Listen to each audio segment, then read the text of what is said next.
those points, and then let's get started. So the agenda is very simple. We'll talk about Agile, distributed Agile, basically. Also, the moment Agile gets distributed, the scaling requirements come up, and then what are the different challenges, the sample approach, which we generally adopt in projects to overcome the challenges, and then we'll also talk about key enablers and a little bit of difference between Scrum and Kanban. Then moving on the DevOps side, one of the key enabler for Agile software development practice, as we know, is the DevOps practices. There is some noise from somewhere. Can you mute yourself?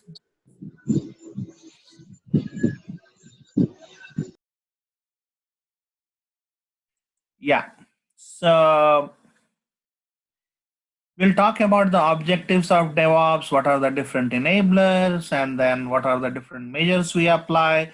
We'll also look at the high-level reference architecture, which is commonly incepted, cognized before we start a DevOps practice for any types of implementation. And then we'll look at some of the tools and processes which I have adopted in my projects, and what are the different selection criteria for a given project. We'll look at that, and then a few example tool set, and then we will open for questions. So are we clear on the agenda? If there is any question, please let me know, and we'll go further on this.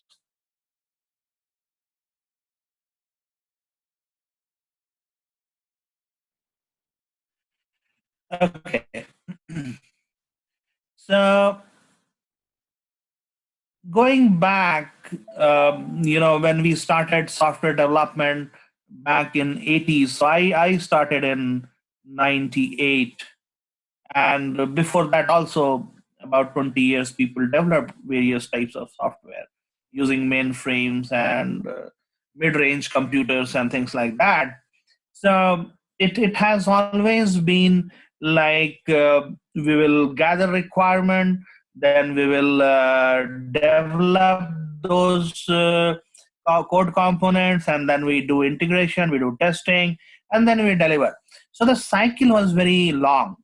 And when the cycle is long and doesn't meet 100% of expectation for the customer, because if customer's requirement is A in January, it becomes B in December. Keeps changing. So they realize that if we have so much long cycle, then it is very difficult to cope up with the customer demand.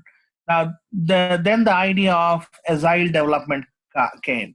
How can we quickly showcase something and then also shape ourselves, organize ourselves to deliver changing requirements? So that was the prime driver towards Agile.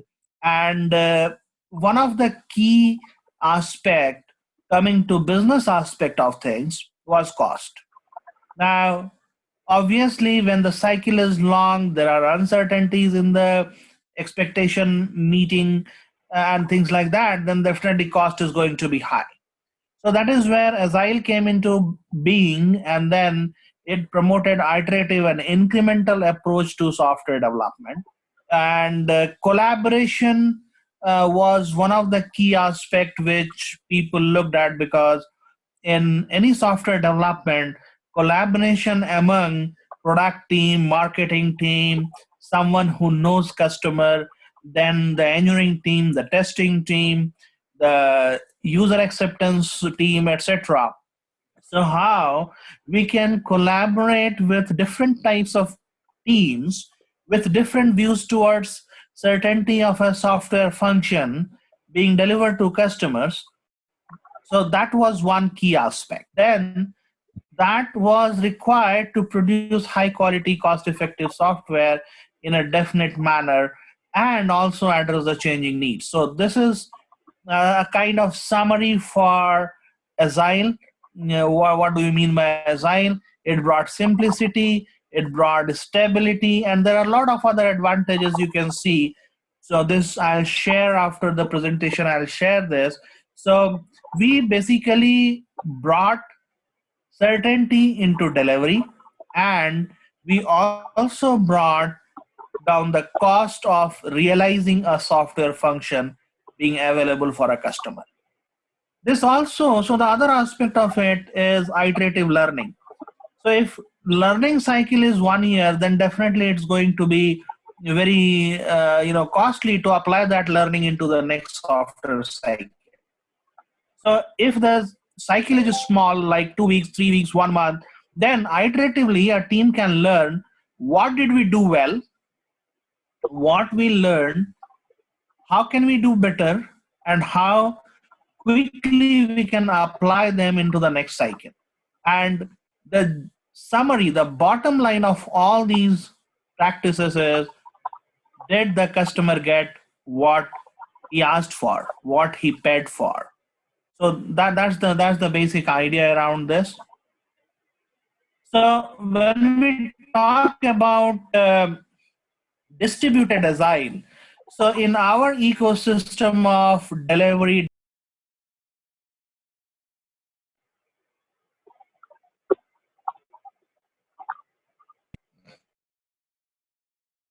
am I audible now? Yeah, now you're audible. Okay. I don't know why I was muted by host. Okay. So actually, I was So, trying to mute Aviral, but somehow I clicked the okay. mute. So go ahead. No problem. Sorry. Then that's perfectly fine. So if we look at our software development ecosystem across different enterprises, we have people sitting all over the globe. So there is a product management team sitting in the US or in the UK or India. Then development team will be somewhere else, and they are also multi-located. Then planning team will be at a different location, and the testing team will be at different. So it's a quite distributed location kind of system where people keep communicating, need to communicate and collaborate to deliver something which is meaningful. So there is something called Agile Manifesto. Maybe you guys are aware of it. You can go to agilemanifesto.com or just Google Agile Manifesto. So it says that we will focus upon, we realize the value of individuals and interactions more than processes and tools. And the old method of developing a software and keeping a comprehensive document around it, like if you look back some 20 years or 30 years back, when Oracle was founded, they used to release software. They would give you disks, compact disks, and along with that they will give you a big thick book, Oracle reference. And those books were actually 7 or 8 in numbers, and you would receive those books over postal this thing, and then it will be posted to you, and then you'll receive the hard copy. And to read that was a tough task. So working software delivery is more valued than comprehensive documentation. Customer collaboration is more valued than contract negotiation, and responding to change is more valuable than following a plan. So the whole requirement of Agile, and when it pictures itself in a distributed environment, it looks like we are working in a global scenario, different time zone, different locations, honoring one particular workable, high quality piece of software for the customer. Now, there are certain guidelines of distributed Agile. So the guidelines are, we should have economic view. So the cost is very important factor. How do I optimize my cost of doing business? Systems thinking rather than any other thought process which could be unsystematic. Planning change right from the beginning. That is one of the guiding principles, that we should plan for change. We should be ready for change. We should not complain like, hey, customer again changed the requirement. This is a common, expression among all the software engineers and software professionals. Customer keeps changing the requirements, so you should embrace the change. So that is what is the, at the fundamentals of being agile. Then incremental building, faster learning cycles. We should have objective milestones, optimal delivery in batches, not everything in one go. We should do in small chunks, which is meaningful, which is useful for the customer, and customer can realize value early in the cycle rather than waiting for years to realize a simple thing. Then cross domain planning. So this is one very important aspect. Like, there are different domains of thoughts. There are different views which gets composed towards building different components and aspects of a software. One domain could be a user experience domain. Second could be an engineering domain. Third could be a marketing domain, demands domain. Fourth could be competition domain. So there are a lot of different domains which basically influences a particular software evolution. So right from the beginning, how do we honor these domain thoughts, domain viewpoints, and incorporate in the software to make it more relevant, more useful, more value driven than just working on a set of features? Another guiding principle is motivation for knowledge workers and distributed decision making. So these are some of the guiding principles which are at the core of distributed agile practice. Now, what are the challenges in a distributed agile? I mean, I hope if you, are in this industry for a few years, then most of the time, these are the three common areas where things are either misaligned, or things are different, or things are undefined. Now, misalignment, big picture is misaligned. So testing team thinks something different, dev thinks different, product marketing thinks different, and that goes to the the fundamental gap which gets created right in the beginning. So different people are driven with different objectives to accomplish a particular thing. Solution approach among teams, that is misaligned. Then timelines are misaligned. There are dependencies. So suppose a particular functional team is developing something, and then there are dependencies from other teams who are developing core components, server components. Those are misaligned, so they do not understand the requirement. How do they integrate? How do they interact with each other in runtime?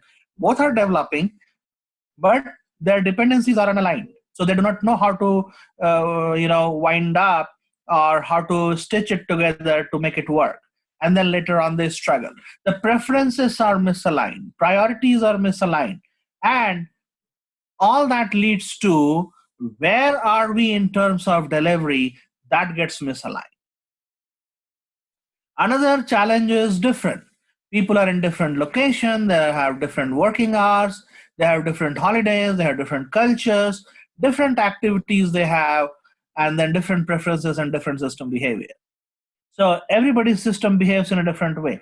Somebody will be using a different set of operating systems, or different types of interface, or different kind of mechanism to run a particular piece of software, and things like that. So everybody is different. So we have to basically understand these challenges and see what would be the best approach to align them. And then the bottom line is the undefined part, the functional expectation. Product marketing team, they think that it has to be functionally this way, whereas the engineering, somebody unmuted and then there is an echo. So non-functional expectation. Now, more than functional expectation, non-functional expectations are the ones which needs to be looked into. Now, what are the non-functional expectations? The performance is one non-functional expectation. Then security is another one, then user experience. So these are some of the non-functional expectations which are usually not defined, and that becomes another challenge.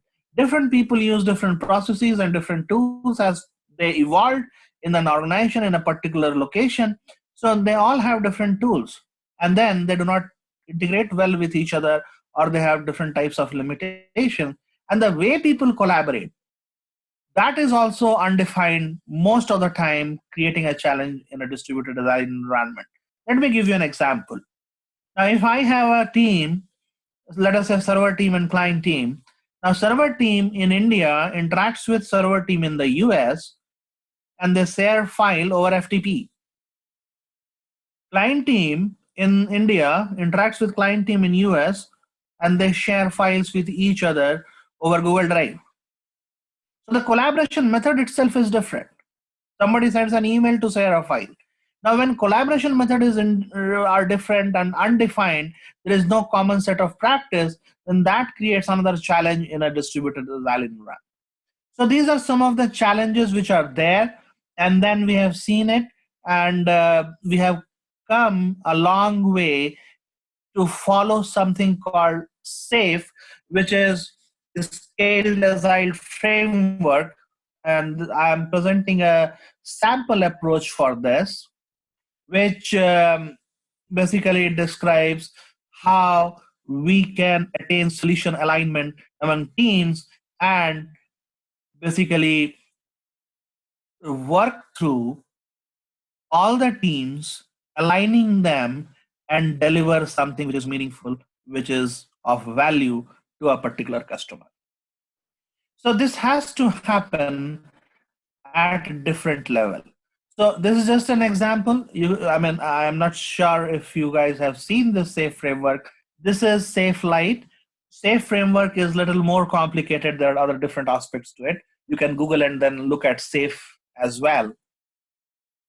Now, what is important for a particular software engineering factory or software company or a software team or IT team to deliver meaningful business releases, and which is taken to the customer and customer pays for it. Now, the first thing in the release cycle, I'll go up to down to up. So the first thing which needs to be aligned, the consistent definition of done.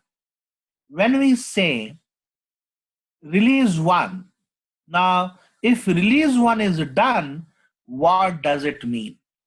And if that is consistent, that gets propagated to all the teams developing software, client team, server team, web team, UI team, integration team. There are different types of team which we have in software development ecosystem. If all of them are aligned with the done pointers of release one, then, and we maintain that consistent definition, then everybody gets aligned. And it also means that all of them will work in a definitive timeline to call R1 as done. Now, how do we do this? So there are dependencies. It's not that simple thing that we just list down the features which needs to be completed and we are done. So that is where the term called program increment comes. It starts with 0. So today we have 0 code. Now, if everybody writes code, one line of code, and can we define one line of code as a program increment?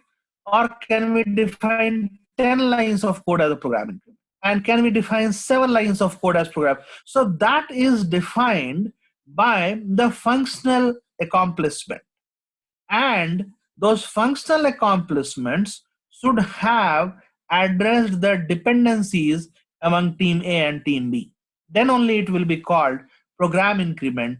If somebody is left behind, even if the other team has completed the task or to meet a particular functional requirement, that will not be considered as program increment because that does not include the other team's functionality. So it has to be workable piece of software, to put it simply. And it has to be so no program increment will happen in a particular release in a defined way if it is half complete and dependencies are not resolved. So for that, we do break and then recompose the system so that we know that if we have these broken parts completed, then I can compose my release. So that is where the concept of release composition comes, that what are the bare minimum things which I can take, which are being developed in the factory, and then we can make a release out of it. And that is where we intend to synchronize iterations and PIs across enterprise, it talks about, but even if it happens in a program or project, that is good enough. So we can apply the same thing for an enterprise, we can apply the same thing for a particular program or a project or a piece of software which needs to be developed and delivered. After that, once we know that my releases are defined, then we come to the implementation. Now here I have taken an example of project. The same can extend to a particular program, and program can be decomposed into different projects. So there can be multiple levels of views around this. And then we do a sprint planning with epic and stories, and then each story will be a defined set of things that are delivered by different teams, and that is story, when it gets complete, then we say that thing is complete, not the functionality being developed or being coded by different teams. So, and then that story becomes an epic.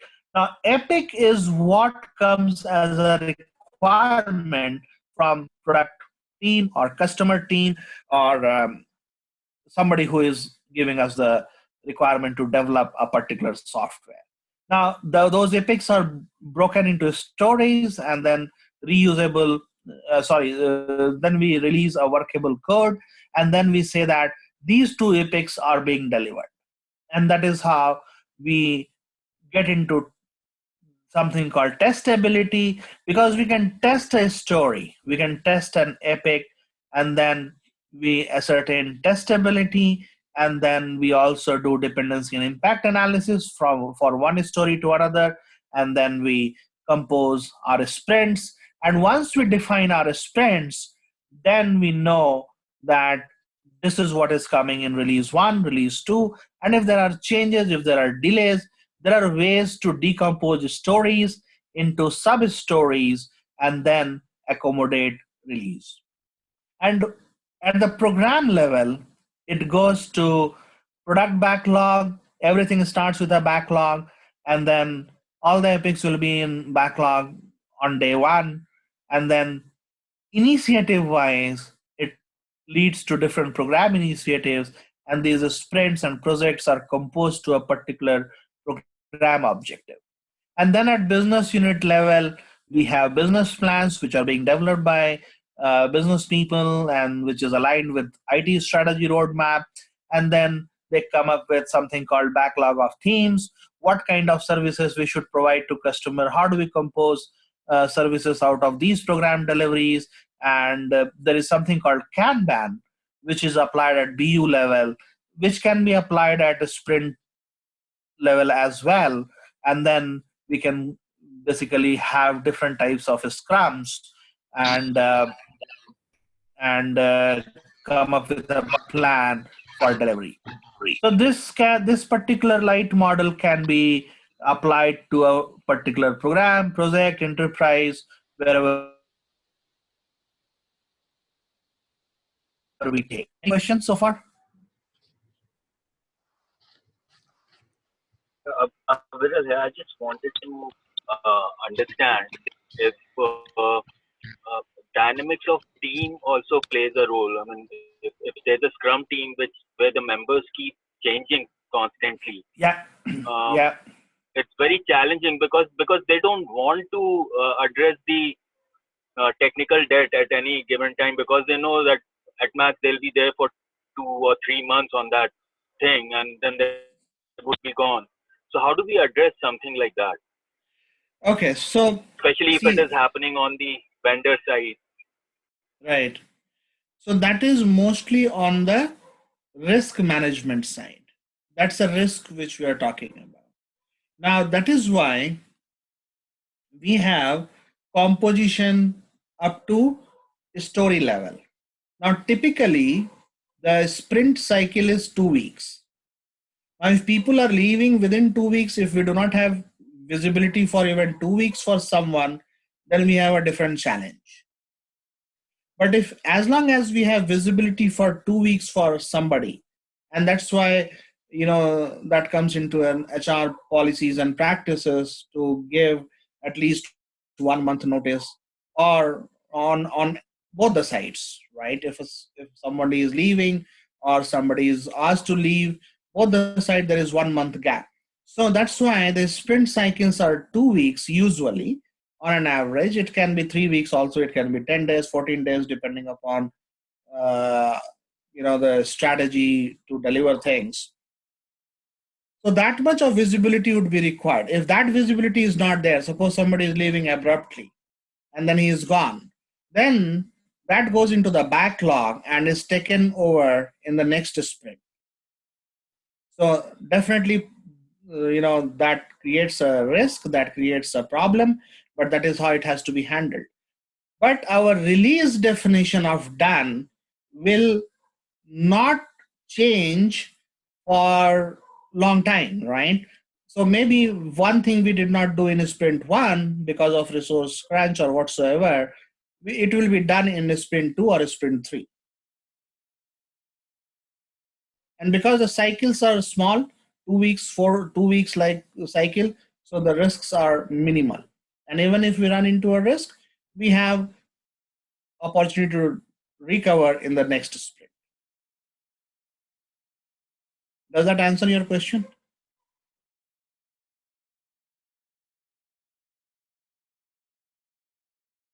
Hello?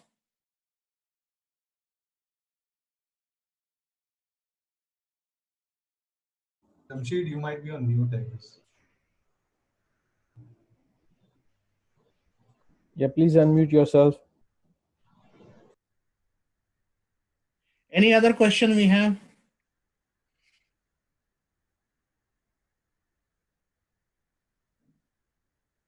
Okay.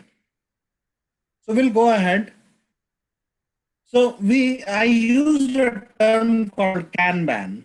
So there are two terms. One is Scrum, one is Kanban. So if we look from delivery cycle, the Scrums are usually 2 weeks sprints. So they have a Scrum model, enforces kind of thing that we should not have more than 2 weeks sprint. However, Kanban is little flexible on that. So there is a continuous flow, and we can have it 10 days, we can have it 15 days, as and when things get delivered. So if you remember from the last one, consistent definition of done, in Kanban method, if things are done earlier, we can release earlier. If someone is leaving the team and we are in trouble, we can extend it 2 days or 4 days or whatsoever, maybe a week, to ensure that things are complete, and then we release to the customer. On the release methodology cycle, there is a continuous delivery. So that's why the concept of continuous integration and continuous delivery came, so that we are not dependent, or we do not introduce too much of risk when one person or two person leaves the project. However, in a Scrum model, what happens is at each and every sprint is approved, and then only it is delivered. And that approval comes from the product owner. So that particular thing is not there if we follow Kanban. Now, roles are defined in a Scrum, which is not defined in Kanban. So that creates another flexibility. We do not have too many roles played by people like product owner, Scrum master, development team, and all that.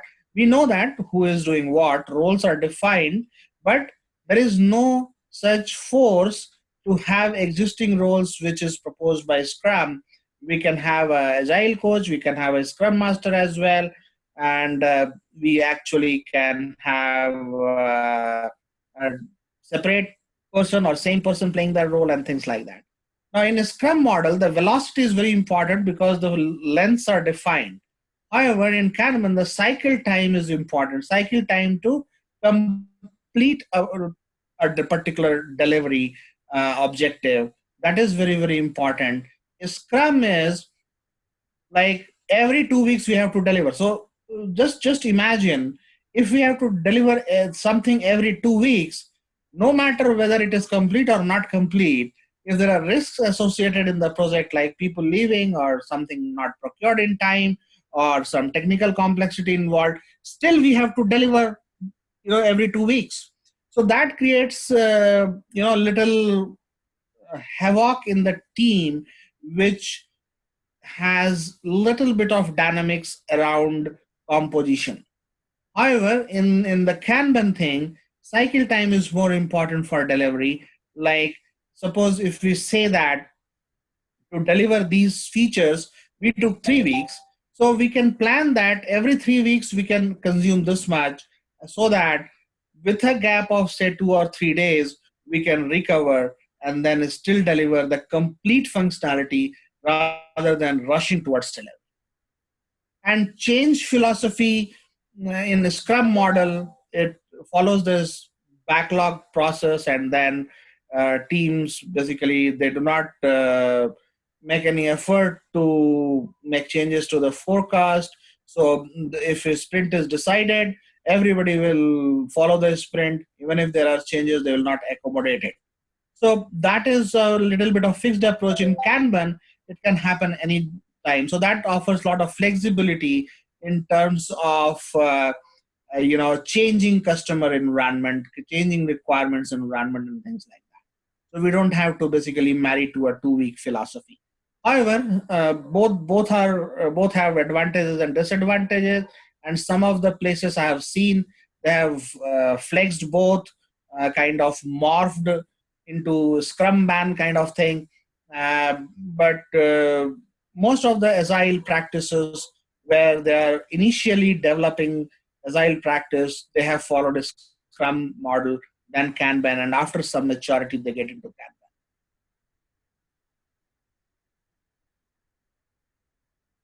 So the summary is that building incrementally accelerates value delivery rather than the typical waterfall model of requirement design, implementation, and verification. Whether we follow Scrum or Kanban, whether we deliver every 2 weeks or every feature completion or whatever we define, delivering incrementally is the main theme, and that accelerates value delivery. And it is cost effective because we know that where the problem is rather than delivering everything and then knowing the problems. So here all the testing, what happens, that gets caught early, bugs get caught early, we have iterative learning, we have iterative development. So we know that so far the code which we have pushed, that is tested, that is not going to break anything. So we know that where the problems could be. So if it comes in the third sprint, the problem will be in whatever we have developed in 2 weeks rather than whatever we have developed in last 6 weeks. So those advantages are there. So it becomes very cost effective. It provides very feedback. Now, the key enabler for all the Scrum and Agile practices, the key enabler is DevOps. And then we will be going towards DevOps slides and see how DevOps enables Agile delivery methodology. Any questions so far?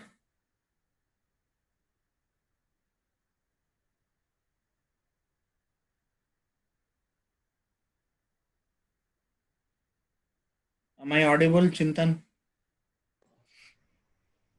Yes, you are. Okay. How do we bring about this change where you say waterfall and iterative? Any critical tips or hints which we can try practicing to help people adopt to the iterative method more easily? I'm not sure if I got your question, but so far changes are there. Those changes become a sprint backlog in the Agile method. So that goes into the backlog rather than stopping the train and trying to fix it. So it will still reach the destination. In a Scrum model, it will reach the destination and then we will do the change. In Kanban, we can introduce the change, but it will go into the backlog, and then it will be kind of a decision to be made which sprint it has to go. So sprint, because sprints are not fixed. So you can have 1 week sprint sometime, you can have 2 weeks, you can have 20 days sprints. So that is how changes are introduced into the whole development process. Not sure if I answered your question.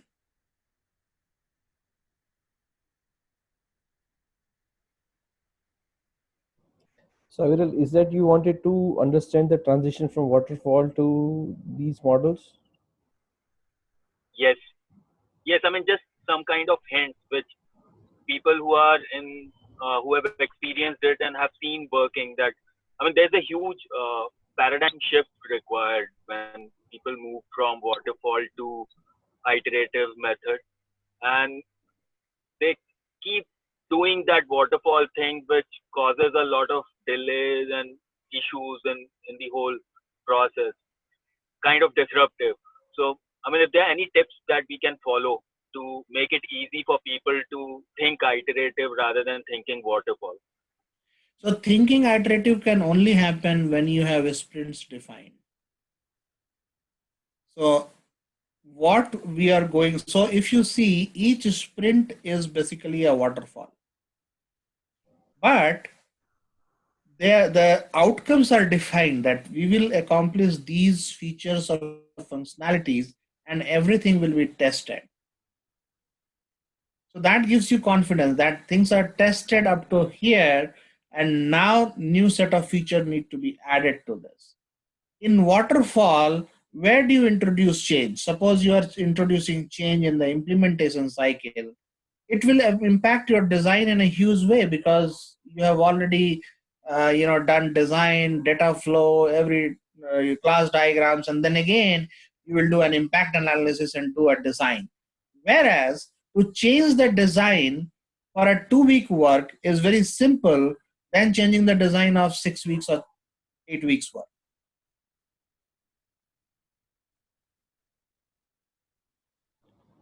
So that way you can actually. If I may narrate Aviral's question once again, he would like to understand what are the key things to be taken care when you are migrating a project from waterfall to a agile environment. So that should help him visualize the transition. So if you can speak on the methods, the way you Okay. transition. Okay. So. So there is a Okay. project So. which is not been designed in agile, but it's traditionally Hmm, taken up in a waterfall model. Now we just pick up and then we see that how do we transit from waterfall to agile. correct. So we have to have or define where we call something done.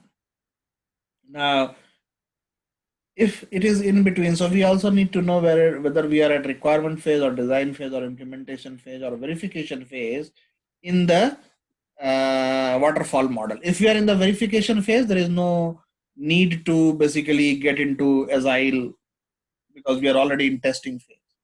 In the implementation phase, if we are in the beginning, or if we are even midway, we can actually start chunking out the development task and identify composable pieces. So we have to break that and then identify the composable pieces which maps to a particular functionality which we are going to accomplish. And once that is done, suppose implementation cycle is in a waterfall model, let us say that is 2 months. So how we can break that 60 days work into 10 days work into 6. So during that composition, definitely it has to have a business alignment. So business need to tell that every 2 weeks, what are the things they would like to see. Or if you are breaking into 4 weeks, then every 4 week what they would like to see. And once that definition happens, then we can migrate to Agile. In the design phase, it is very simple to migrate from waterfall to Agile delivery because things are not yet there implemented. It is just the design which has happened. And then same goes for requirements phase as well. So whatever work has been planned for 30 days or 40 days, how we can decompose those work in a meaningful chunk and then basically get different sprints defined. And once our sprints are defined, then we know what we are delivering. Does that answer your question, Aviral?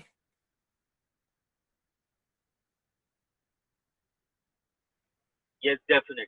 Yes. Thank you. Okay, great. So now we'll come to DevOps. So DevOps is built using two words, development and operations.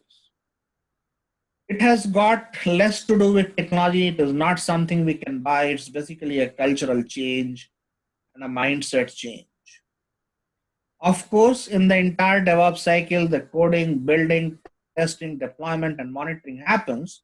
So everything what we do in terms of development and operations that happens. However, it's more of a cultural thing than a tool set or a methodology or a practice which we can enforce into software development cycle.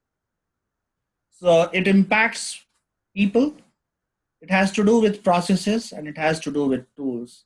And once put together, it also has to do with how these people, processes, and tools collaborate and align themselves towards an objective delivery, which is the prime theme of Agile development in an iterative way.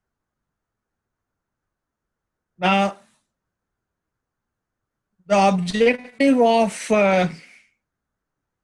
DevOps, so DevOps is all about automation. And how can we optimize development and operations and collaboration? Because if you see in a typical scenario, development team will say that it has been developed, I have tested it, it works, and integration testing is also done. But when it reaches ops team, the deployment team, some people call it infrastructure team, some people call it IT ops team. So when it reaches that team, then the problem starts. And how do we minimize those problems and how do we optimize the collaboration among these two teams? That is one of the objectives of DevOps. Of course, faster and predictable delivery is another objective, continuous activities and customer getting in time when they expect it as per the Agile manifesto, as per the Agile approach. So that needs to be honored. And the activities which are there in DevOps are continuous integration, continuous testing, continuous deployment, continuous operations, and continuous customer service. So at any given point of time, I have my integrated piece of code working and I can take it to production. I have my tests going on as features are being added to the software piece. I can deploy the moment I know that this feature has been delivered or developed, and then operations and service. Now, one of the key objective when we are adopting, so DevOps can be seen by different people in different way. I don't know in the DevOps journey where you guys are. You might be someone looking to adopt DevOps or scale up DevOps or implement more best practices to the DevOps cycle. That can be one candidate. The second could be, want to migrate from one DevOps setup to another one. Third could be looking for more automation and looking for a different set of tools. So there can be different, starting point for different people. But what are the key enablers of DevOps and which allows us to meet these objectives? So one thing is strong source control. That is one prerequisite for a DevOps journey.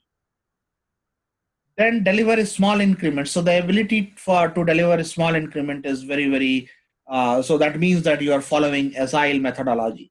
If you are not following Agile, if you are in basically typical waterfall model, DevOps is actually not required, because anyway you will be spending that much of time and you would have accounted for that. DevOps is also about automating everything. The more we automate, the more precision we get in delivery and deployment. And then cohesive team is one prerequisite. Explicit objectives on improvement, that is another objective which needs to be articulated right in the beginning.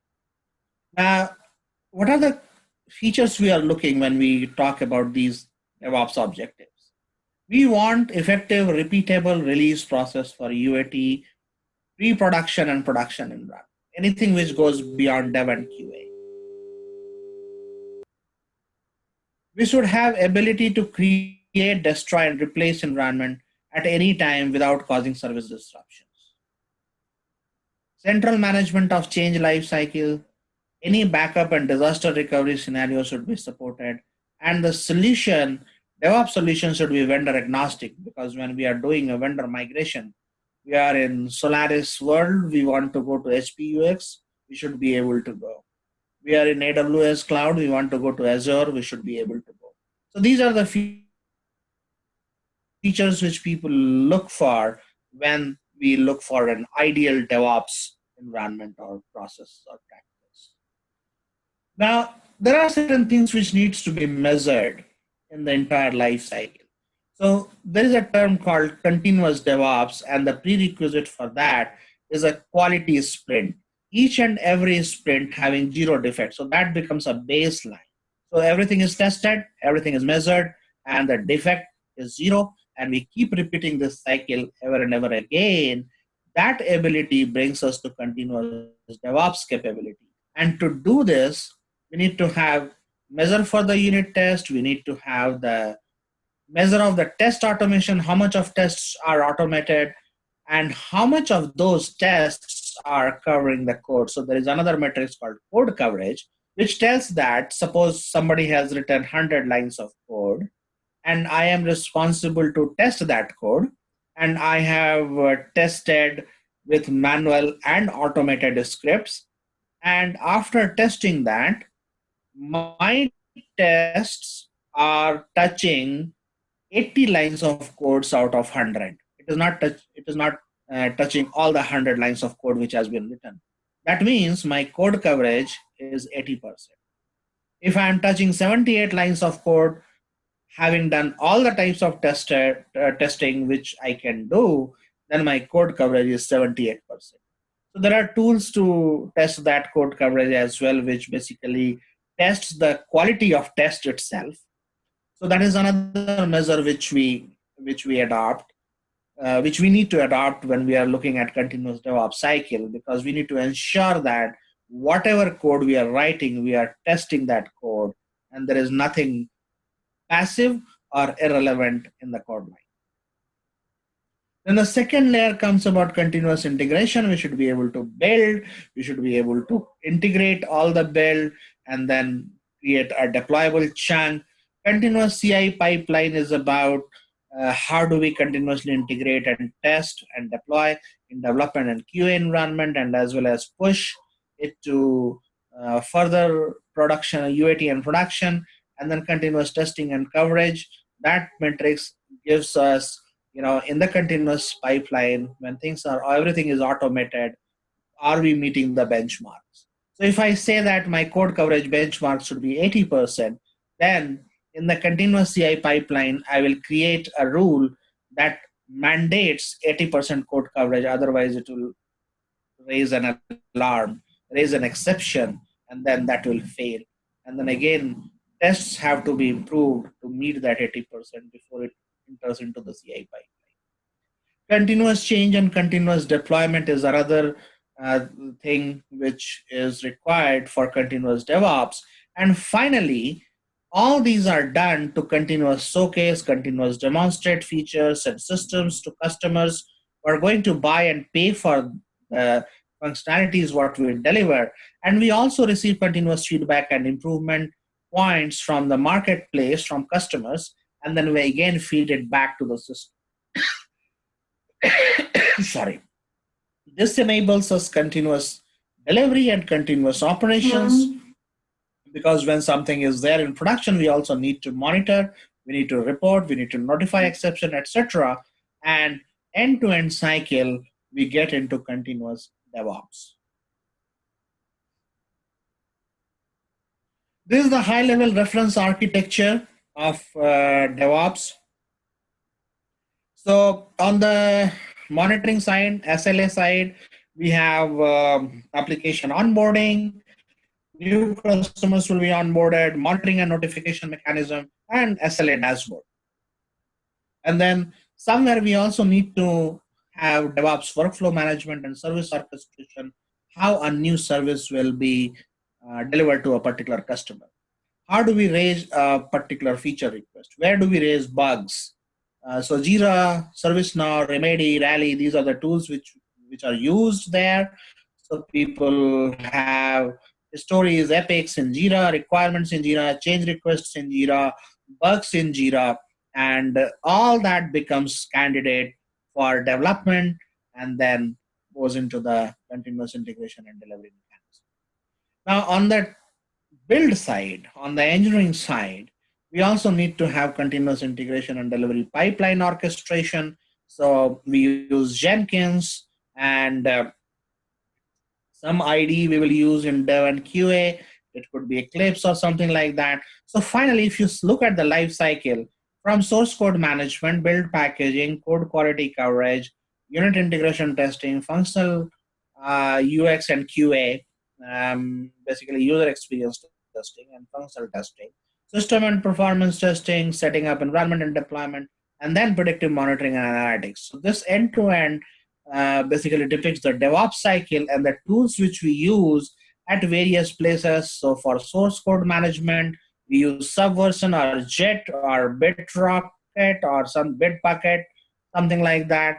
For build and packaging, we have Ant, we have Maven, we have Nexus. For code quality and coverage, we have SonarQube, we have Jacoco code coverage, we have Clover. For unit and integration testing, we use unit testing framework. It could be a custom framework based upon XML, JSON, and things like that. It could be HP, Mercury, or it could be some framework which allows us to do unit and integration testing. For functional testing, we have test data generator, and there are other tools by CA. For system performance, we use JMeter. This is just an indicative list of tools based on Java stack. And if it is .NET stack, some of the tools you will have TeamCity or Team Center, which is by Microsoft. And there are other tools provided by Microsoft and other providers as well. For environment setup and deployment, we can use Ansible. For configuration management, Chef, Puppet. And then for log analysis and monitoring, we can use Nagios, Splunk.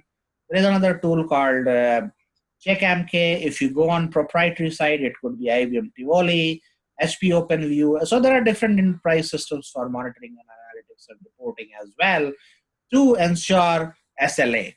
So this is a high-level reference architecture. So if you are into DevOps journey, you want to set up a DevOps practice, or you want to improve upon DevOps, these are the different areas where we can look into, and this is a comprehensive view of that. So one example I wanted to share, which we are using, which we use quite extensively in our projects. I have been using this stack since last 5-6 years in different projects. So we have multiple code lines, multiple teams delivering, sitting at different locations, where we leverage SonarQube for code analysis, JUnit for unit testing, and JIT for source code repository. Then it comes to the build cycle, where development, build pipelines are there, and development development artifacts are deployed and tested. We have a dev server farm, and there we use Jenkins and Maven. And then we have automated test scripts, which is custom. And then once the build is there out, then the testing team does the integration testing. To manage the binaries, the builds output which are there, and to manage their versions, we also use JFrog. Ansible is something which allows us to automate things end to end, irrespective of the tools and the platforms what we use. And the final deployment target is AWS, where things are deployed by ops team. So if you look from 5 and 6, that is the ops responsibility, and up to test, it is dev responsibility. And then the scripts are there, delivered to ops team, and then they undergo the same cycle, and then they deploy the artifacts into UAT and prod. And once everything goes right in UAT, it is pushed to prod for final release to the customer. So this is just an example. You can have a similar example, based upon the tool set and the development environment and the different types of requirements you need to honor. Tools could be different, but this is just an example of end-to-end DevOps cycle. So what would be the typical duration of the DevOps cycle? Now, once it is done, once things are automated, everything runs in autopilot. There is no manual intervention required other than approval or some check.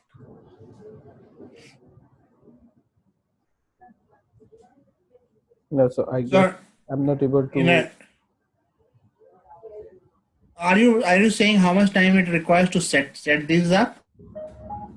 Not setting up. I mean, typically when we say that, okay, fine, the cycle for Scrum is 2 weeks and Kanban is a continuous delivery.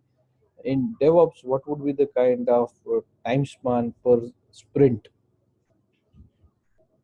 Maybe end to end, everything is automated, then half a day,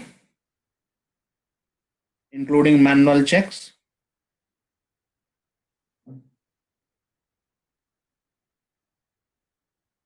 I think the DevOps cycle is very different, right? Meaning, if you're talking about continuous integration, it's infrastructure setup. Once you do infrastructure setup, and whatever it takes for the infrastructure setup. Once you do so initial DevOps setup cycle can vary. That could take 2 to 3 weeks or 4 weeks, depending upon you composing, building all the tools, setting up the environment. Like you have to set up the Jenkins, you have to set up the JIT, define the JIT code lines. You have to define your unit tests. You have to define SonarQube integration. Once all the systems involved are, configured, aligned, what is the typical time? What I just wanted to understand. Is it 2 weeks recommended? Is it 1 week recommended? It is like 1 month. What is it? No. You can do anytime you want. If you want to build something today, you can build it in. So suppose the entire process takes up to release, it takes let us say half an hour, then it will be done in half an hour. Okay, got it. Fine. So this is user dependent, right? Yeah. It depends upon you. Now, suppose you want to do dev build and dev deployment only, that will be done in whatever time the script takes. It takes, suppose, let's say 10 minutes, so it will be done in 10 minutes. Now, if you want to integrate that with test build deployment and test environment also, another half an hour. So like that. So it is dependent upon your command, or if you integrate everything in a robotic way, which we are working on these days, then anytime you change the code, within half an hour, it will be in production. So it's up to you. How do you want to define that process? Right. I think there is a confusion here. So I think there is what I'm hearing from the audience is a different question. We have to divide the question into two parts. One is what is the duration that is generally expected when you want to set up all these 6 phases that you're describing here, right? That is the infrastructure side of the question. And the second is what is generally required after the infrastructure is set up, how much time does a DevOps need to devote on a day-on-day basis? I think we can. Okay, I got it. Let us say for infrastructure setup, the first part of the question, to set up all these things, it typically takes a week or two. I'm assuming that you have all the software available, you have infrastructure in AWS available to set things end to end. It takes about 2 weeks. After that, let us say you are in development phase and people are developing left, right, center, and then every 2 weeks you have a sprint release. Now, every day, development will do development build and they will do unit testing. So that will be on an ongoing basis, maybe 10 times a day or 5 times a day on their local machines. But when it comes to integration testing, usually it is done once a day. So at the end of the day, you will have nightly build. And usually test builds are weekly build. So testing team, they can do 3 days, they can do 5 days, whatever they want. But typically they do 1 week. So whatever you developed in last week, they will test. So every sprint there will be two end-to-end integration testing. So they define their timelines for 2 weeks, and then for them the DevOps process will be once a week kind of phenomena Okay. for So, 1 hour or half an hour. so it can be customized based on the business environment and the need, right? Yeah, yeah, Okay, yeah. got it. But I'm telling you, typically, if your sprint is 2 weeks, usually testing team gets into DevOps process once a week. Okay, okay. Fine, let's move on.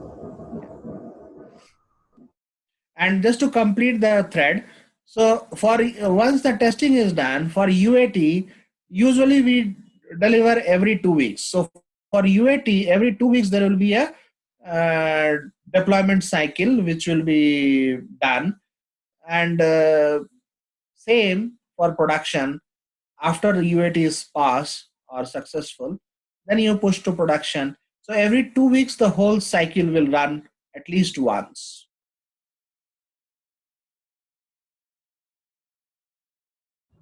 Okay, Okay. got it. So one key thing in DevOps cycle and practice is how do we select a tool? Now these are the selection criteria which we have put. So licensing model is one of the cost. Basically, what is the target cloud? Who is the service provider? How what are the different location and targets we have? What is the framework, technology framework we are using? Is it future ready, flexible? If we change our stack, there are certain separate type of tools which are used for big data integration, data preparation, and things like that. So nowadays, we should look at DevOps tools selection criteria from three angles. One is data integration requirement, second is application integration requirement, and third is infrastructure integration requirement. Once these three things are looked into, then we'll look at what are the tools which will be useful. So these are the tools which you will see in this landscape. PowerShell, that is again a scripting on Windows, Bash scripting on Unix. So a lot of things are automated using these scripting technologies as well. Om Chintan here. And Om yeah, Chintan here. Let's look forward to wrap up in 5 to 7 minutes time, so that at least we have yeah, I'm done. time for the. I'm done. Okay. I think this is the last slide. Oh, okay. Second last. Then we have tools like Puppet, Chef, which provides excellent mechanism to do configuration management, container management, pushing the changes and things like that. Jenkins is the integration server where you again basically write scripts to integrate to ensure that your code quality is met by integrating into SonarQube. So it integrates with different other tools and frameworks as well to ensure that the builds are of quality. And then Maven is basically the core building framework for Java kind of development environment. Docker is a container where we define a particular type of container and then it gets contained in that with a configuration which can be deployed anywhere. Logstas is for log analysis. Now, I have also mentioned Java, Perl, and PHP here. Now, after DevOps is done, a lot of people also develop application for monitoring, for log analysis, for dashboards and things like that, where these programming languages also help. Now, going to the last cycle, the DevOps example tools which we recommend to our customers. This is one example recommendation. Now, what we need to also look at, what is our model? What is our business model? Is it a build, deploy, and ship model? Then possibly we'll look at a container technology, because we will have every damn thing in a container, what is required for runtime. And that container can be deployed in any cloud, any infrastructure. Now, are we going for our own platform as a service kind of thing, where we do not want to basically only define a particular runtime instance or machine? We also have all the configuration which is required in terms of load balancing, high availability, network topology, ports, etc., etc. Then we need to go for a platform as a service kind of configuration. There we can use Cloud Foundry, or if we're looking at uh, single instance kind of configuration, then we can go for Docker. Cloud Foundry is a little more advanced than Docker. If you are looking at data integration capabilities, where whatever data is being put, it goes from uh, data preparation team directly to production, then we can think of Talent. For source control, Jet or Bitbucket. For testing, we usually rely on basically automation. So the more the automation, more it is helpful. For code coverage, we use Clover or Spark base when there is a big data kind of framework. And then end-to-end automation, it is Ansible, which is very useful. We can do a lot of automation using Shell script as well. And then Jenkins, we already talked about, and IDE could be Eclipse based. Now, the bottom line of all this is, in my experience, last 6-7 years of working with various DevOps tools, we need to script the flow. It has to be handwritten script. Either that script is within the tool, either the tool provides you a combo box where you populate the script and then write the script and it is maintained within that tool, or you write a script which is outside the tool to accomplish a particular DevOps automation. All the tools provide different types of options. So it is very, very useful to understand that no tool provides everything which comes out of the box and you just open it and use it. Scripting capability is a must. What I have also found in my experience is that Ansible is very useful in end-to-end automation for different types of use cases, is applicable in different IT ecosystem. It offers a lot of control, a lot of configurability, a lot of customizability, ease of use and things like that. And also helpful in migration scenario where we are migrating either data or application or the whole cloud itself. So like from AWS to Azure. So those kind of scenarios, Ansible gives a very powerful mechanism to handle things. Same can be done with Shell script and other scripting technologies as well. So that's about DevOps. So thank you. Now I am open to questions.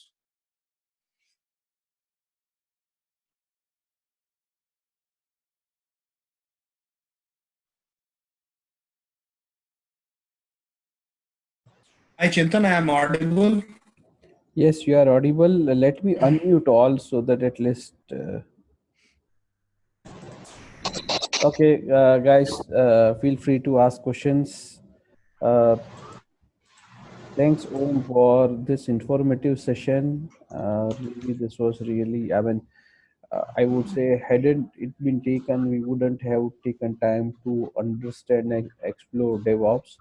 Yes, definitely in our respective environments, we would continue to explore it further now on. So that's a kind of takeaway from my side. And Guys, please share whatever questions you have. Aviral, Jai, Jamsheed, Rajiv, Amita.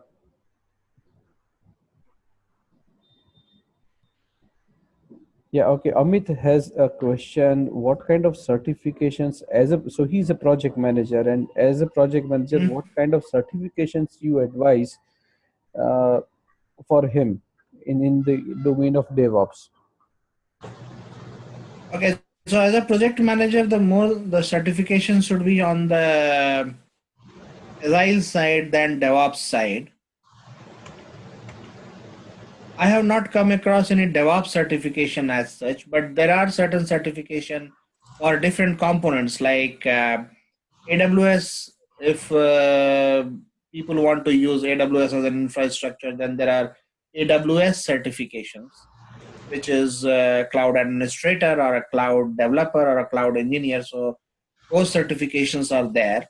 Then for different like Ansible, there are few certifications provided by few people, a few companies, and there is no other as a whole certification on DevOps so far I am aware. On the Agile side, definitely there are safe Agile expert or manager. So those safe certifications are there, and Agile related certifications are there.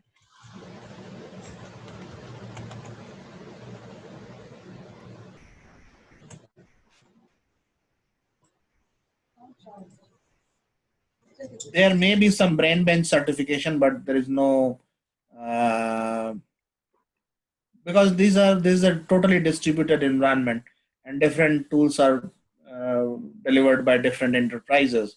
So there is no one certification kind of theme available in DevOps world.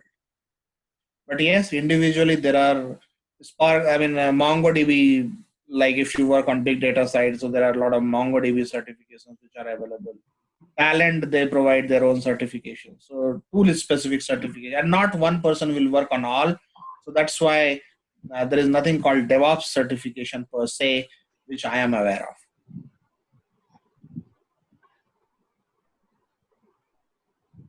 of. But tools is specific, yes.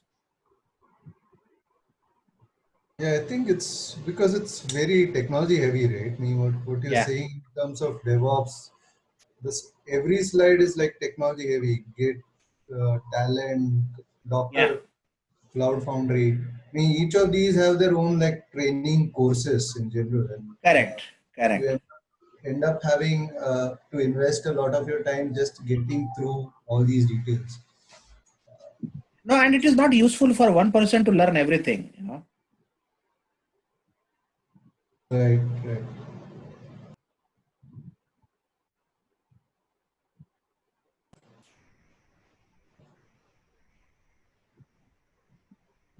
I think there was a question from Aviral about some agile for large organizations or uh, agile for organizations which wanted to go from waterfall to like a scrum setup. Uh, Mhm. I have some experience there in what we encountered during our Nokia days, and maybe if everybody is interested, I can share it. Uh, Sure. so generally in a large company, I think it's difficult to do a bottom up kind of a migration because it can't come from the developers because the management has to agree that this is a valid way of moving forward. And large organizations are especially meant for that. That maybe developer thinks that something is suitable. Everybody has to buy in for the entire agile mindset to take over. So what happened interestingly in Nokia was the it was a completely top-down approach. So the management bought it first, and then it was then percolated down to the lower layers eventually. And the way they went about doing that is through embedding of agile coaches across all the teams, so that everybody gets into the habit. And we did the scaled agile approach, like you mentioned, SAFE. Yeah. Uh, so everybody gets adopted to the approach. Everybody gets adapted to the approach of doing a potential shippable increment every sprint, and it had to be a complete mindset change more than just a way of doing things. And it took roughly around 3 months for everybody just to get acclimatized to the new way of doing things. So, but it was a very interesting approach, and the Three coaching, months is a fast time. I mean, very fast. yeah, the coaching certainly helped because they were participating in almost every event that we would do, every ceremony that we would do, right from planning to putting down the estimates per story to doing scrum of scrums and so on and so forth for a very large distributed setup. So that surely helped. But it was not easy because all the teams had to go through a very different kind of mentality. Like you said, it's people's over processes. I mean, it's Yeah. the manifesto says it all, right? You have to do the work, not worry about the remaining side effects of the entire project, like documentation, etc. So, uh, for a large organization like Nokia, it does document everything very heavily, down to the minutest detail. And putting that in Yeah. the background was slightly more challenging than we expected. Okay, okay. So thanks everyone. Thanks for joining in. I would request Sandeep Shah to share his feedback. Rajiv also, I would like Rajiv kindly share your takeaway, and we can start with Rajiv and then followed by Sandeep to share more. Um, Thanks. Chintan and thanks for this is the first webinar I have joined, and I've been part of this group for quite a while, but mostly dormant. I think it was an excellent presentation by Om. For me, while I do come from a software and a development background in the early part of my career, but in the recent past, I have been working for well, I used to work for a large telecom operator and was away from most of the development methodologies. So personally, for me, it's been a great insight to see how the development work has really moved on from the waterfall model and the rapid prototyping model that we used to talk about when I was in the development space. And it's for me, it's a great introduction to come back and lot of takeaways for me and lots of I just realized how much I need to read up to get up to date. But and thanks, Om. It was a great presentation. Thank you. And Chintan, it's thanks for organizing this group and inviting me to this group. And I think I would gradually start to become a little more active from Yeah, my sure. dormant state. Yeah, sure. We look forward for your participation. Thanks Yeah. for the encouraging words. Over to you, Sandeep. Yeah, thank you, Om, very much. I mean, it was really a very informative session, and uh, from my side, and I'm sure others would have also benefited from the topics which you have covered. And thank you, Chintan, for organizing a webinar every fortnightly, and we are just now getting involved into all those technical topics, and I'm sure that every fortnight we will get some, we'll learn something new from this kind of seminars. And I really appreciate the OM efforts for giving us knowledge on the DevOps. Thank you. Thank you. Great. Any reactions from other participants? I would also encourage you to kindly share your feedback on our WhatsApp group so that at least other people who are like on the border and they may wish to attend, probably they would get encouraged by our comments and then they may turn up in the next session. The idea here is to increase the participation to have more cross-industry understanding and then enhance our knowledge in that process. Thanks, Om. Thank you so much. Any Thank you, remarks Chintan. from? It was this Sunil. This was really wonderful. You know, my first session, but today this was interesting to me, and I look forward to be more involved in webinars. Yeah, We're not able to hear you. And sorry, can you please repeat what you said? Yeah, that was Sunil. Yeah, I was just thanking for the really interesting and wonderful session. So this was my first that I attended, but certainly like other people to explore. And we look forward for one webinar from you, Sunil. Yeah, you have my promise on that. Okay, great. Thanks. Aviral, any concluding remarks from your side? No, I think it was great. Well utilized time, I guess, and really, it kind of brought the key concepts together. So even those who are practicing, sometimes they keep forgetting what the core is, and this presentation actually captured the core. So really appreciate it. Thank you. Thank you. Jamshid? So, I'm actually a non-IT person, and definitely, thank you, Om. It gave a good insight as such, or a glimpse of, what all the IT world and structure is, because as a product manager, I'm more of a customer for the IT development folks. So it's really good to get insights in terms of, the processes that are there and the methodologies that are incorporated for development and the DevOps set that is there. So thank you so much for this session. Great, thank you. Jay, anything from your side? No, thanks for the session, Om. That has been a great session. Especially, you covered quite a wide spectrum, right from Agile and even in Agile, Scrum and Kanban, right up to the tech-heavy DevOps side of things, which is currently state of the art. It's very useful to review whatever is going on in the industry right now. And some of the technologies that you mentioned have been uh, eye-opening for me too, and we'll certainly take a look at those things. Thanks for sharing those with us, and thanks for taking the time to do this seminar today. Thanks, Great, Jay. thank you. Thanks, Jay. Thanks, Om. Thank you. Thank you. It was my pleasure to spend my this evening with you guys, and look forward. Thank you so much.